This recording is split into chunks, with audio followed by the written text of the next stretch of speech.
बच्चों, आज इस विषय पर हम बात करेंगे।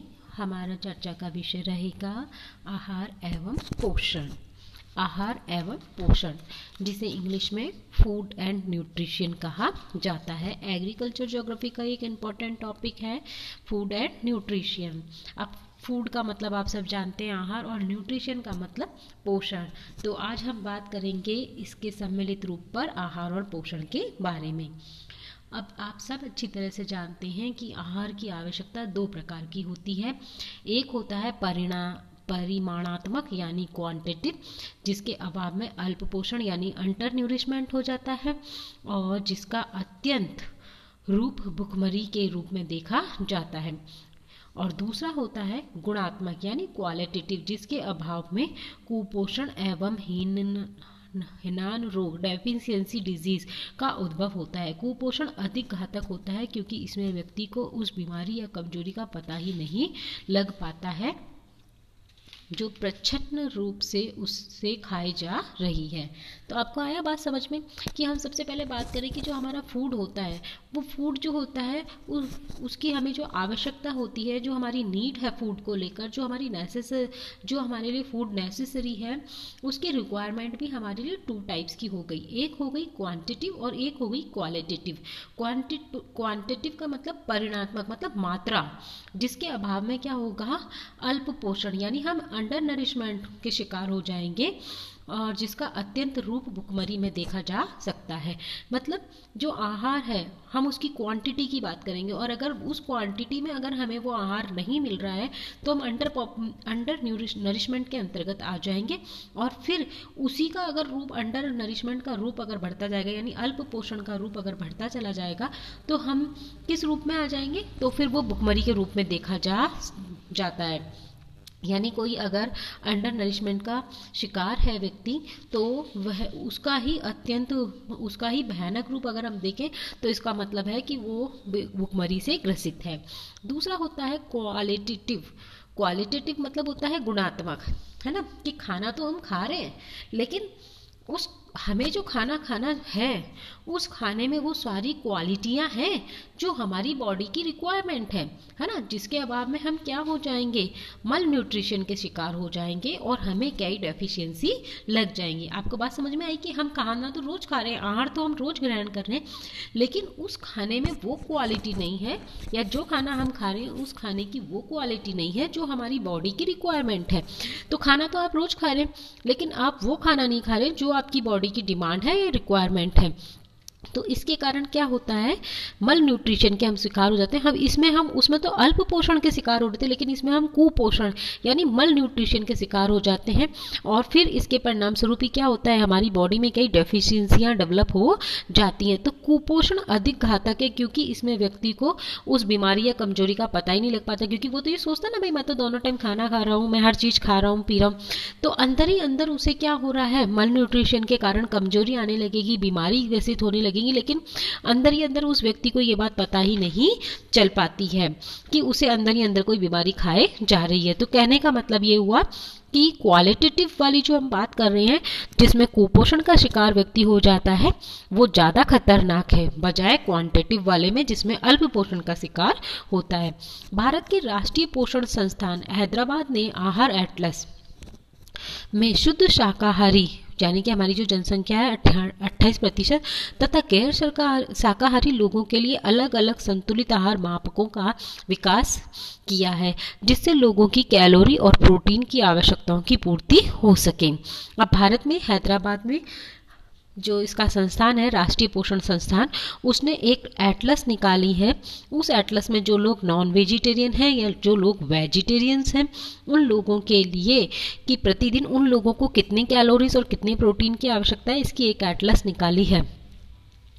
इस अध्ययन से ये ज्ञात होता है कि 2375 कैलोरीज एवं 443 ग्राम प्रोटीन के संतुलित आहार की हमें आवश्यकता है। उसके आवश्यकता के स्थान पर भारत में, मतलब रियल में तो हम देखें तो 2357 कैलोरीज और 443 ग्राम प्रोटीन संतुलित आहार की आवश्यकता के स्थान पर हम देखते हैं तो भारत में केवल 1945 कैलोरीज और 49 यानी 49 ग्राम प्रोटीन 1971 में उपलब्ध था। तो आप देख लीजिए कि कितना वेरिएंस है यहाँ पर कैलोरीज और प्रोटीन की भारत में उपलब्धता के ऊपर। औसत भारतीय के भोजन में अन्य विकसित देशों की तुलना में अनाजों की मात्रा अधिक होती है, जबकि कैलोरीज और प्रोटीन की मात्रा कम होती है। अब भारतीयों की अगर हम बात करें तो हम सब जानते हैं कि भारतीयों के खाने में अनाज की मात्रा ज़्यादा होती है, बाकी उनके फूड में कैलोरीज और प्रोटीन बहुत कम होता है, और इवन जो ग्रामीण और गरीब तबके के लोग हैं उनके तो होता ही नहीं है, बहुत कम ही होता है, मतलब कहने का ये है। इस प्रकार जहां भारत में 2/3 कैलोरीज की आपूर्ति अनाजों से होती है, वहीं पाश्चात्य देशों में अनाज से मात्र 1/3 एवं शेष चीनी, चर्बी, तेल और मांस से प्राप्त होती है। तो आप देखिए कि भारत में अधिकांश जनसंख्या 2/3 पॉपुलेशन जो है वो कैलोरीज किससे प्राप्त कर रही है, अनाजों से, जबकि वर्ल्ड के जो डेवलप कंट्रीज हैं वहां पर अनाजों से तो 1/3 कैलोरीज प्राप्त हो रही है, और इसके अलावा चीनी, चर्बी, तेल और मांस से वो कैलोरीज ज़्यादा प्राप्त कर रहे हैं। 1970 में फसल के अच्छा उत्पादन होने के बावजूद औसत भारतीय को उसकी आवश्यकता से 17.5% कम कैलोरीज ही प्राप्त हुई। समाज के गरीब स्तर के लोगों में तो यह स्थिति और भी दयनीय देखी गई है। 1960 के दशक में महाराष्ट्र के एक अध्ययन के अनुसार भारत के गरीब लोगों को केवल 1120 कैलोरीज ही मिल पाती है, जबकि अमीरों में यह मात्रा 3000 तक पाई गई है। 1965 के पीवी सुखात्मे के एक अध्ययन के आधार पर भारत में 1/4 से लेकर 1/3 जनसंख्या को उसकी आवश्यकता के अनुरूप बहुत कम भोजन मिल पाता है। मतलब 1965 में एक विद्वान ने एक अनुमान लगाया और उसके आधार पर उन्होंने ये बताया कि भारत में 1/4 से लेकर 1/3 जनसंख्या को उसकी आवश्यकता के अनुरूप बहुत कम भोजन मिल पाता है। मतलब आवश्यकता के अनुरूप तो उसे भोजन मिल ही नहीं पाता है। अब हम संतुलित भोजन के अभाव में तो लगभग आधी जनसंख्या कुपोषण से प्रभावित है, और लगभग भारत की आधी प्रतिशत जो जनसंख्या है उसे संतुलित भोजन नहीं मिल पा रहा है, जिसके कारण वह कुपोषण की शिकार है। इसके कारण जहां रोगों से लड़ने की क्षमता की कमी पाई जाती है, प्रोटीन के अभाव में शिशुओं का समुचित शारीरिक विकास नहीं हो पाता है। अब लोगों को उनके इच्छा के अनुरूप भोजन नहीं मिल रहा है या फिर उनको संतुलित आहार नहीं मिल पा रहा है, तो लोगों में क्या हो रहा है, रोगों से लड़ने की जो रोग प्रतिरोधक क्षमता है वो कमजोर होती जा रही है। प्रोटीन के अभाव में जो बच्चे हो रहे हैं उनका शारीरिक डेवलपमेंट उतना नहीं हो पा रहा है। भोजन में पशुओं में उपलब्ध प्रथम श्रेणी के प्रोटीन का नितांत अभाव मिलता है। दालों के माध्यम से केवल द्वितीय श्रेणी का प्रोटीन ही हमें मिल पाता है। मतलब जानवरों से जो हम दूध प्राप्त करते हैं, दही, दूध, पनीर, ये सब प्रथम श्रेणी के प्रोटीन है, वो हमारे भोजन में उतने ज़्यादा शामिल है ही नहीं, उनका लगभग नितांत अभाव है। हम सेकेंडरी रूप में प्रोटीन को काम में लेते हैं, वो है दालों के माध्यम से हम प्रोटीन प्राप्त करते हैं। भोजन में सब्जियों एवं दूध की कमी से सुरक्षात्मक विटामिन, खनिजों आदि का भी भारी अभाव देखा जाता है, जिससे कृषि प्रधान देश में थोड़े से प्रयास से आसानी से सुधारा जा सकता है। सामान्य भोजन में औसत कैलोरी 1945 की मात्रा में क्षेत्रीय स्तर पर भी पर्याप्त भिन्नता पाई जाती है। मतलब हम भारत की बात कर रहे हैं कि भारत में 1971 में प्रति व्यक्ति कैलोरीज जो थी वो 1945 थी, लेकिन अगर वास्तव में देखें औसत कैलोरी जो 1945 है उसमें भी भिन्नता पाई जाती है क्षेत्रीय स्तर पर। कहीं पर ये कैलोरी थोड़ी ज़्यादा है और कहीं पर ये कैलोरीज कम है। तो यानी भारत में भी एक रूपता नहीं है इस कैलोरीज के को लेकर।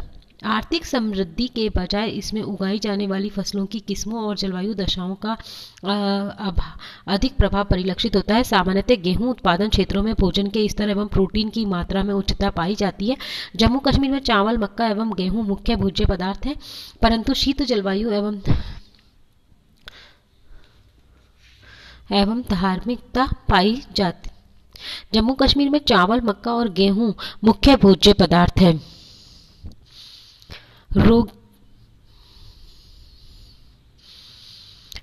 सामान्यतः कैलोरीज और प्रोटीन इनटेक की मात्रा पूर्व में एवं दक्षिण की तरफ उष्ण क्षेत्रों की ओर उत्तरोत्तर कम होती जाती है।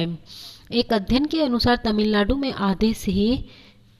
अधिक जनसंख्या की 80% कैलोरीज की आवश्यकता भी पूरी नहीं हो पाती है। दूध पिलाने वाली एवं गर्भवती महिलाओं की तो मात्र 60% कैलोरीज की ही आवश्यकता की पूर्ति हो पाती है। यही कारण है कि शिशु मृत्यु दर बहुत अधिक है तथा इसमें आधे से अधिक तो 6 वर्ष तक का जीवन भी पूरा नहीं कर पाते हैं। तो आपको आई बात समझ में कि आज हमने जो टॉपिक पढ़ा था वो था फूड एंड न्यूट्रिशन, कि हमारा जो फूड है उसमें पर्याप्त मात्रा में न्यूट्रिशन और पोषण तत्व होने चाहिए।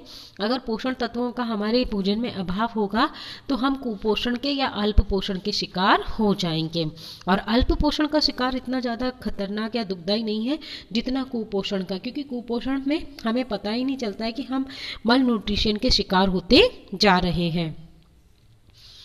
तो आवश्यकता आज इस बात की है कि हम हमारे आहार में पोषित चीज़ों को, जो कि पौष्टिक हैं, उन चीज़ों को सम्मिलित करें, यानी कि हमारे आहार में हमें कैलोरीज और प्रोटीन को बढ़ाने की आवश्यकता है ताकि हम कुपोषण या अल्प पोषण के शिकार ना हो सकें।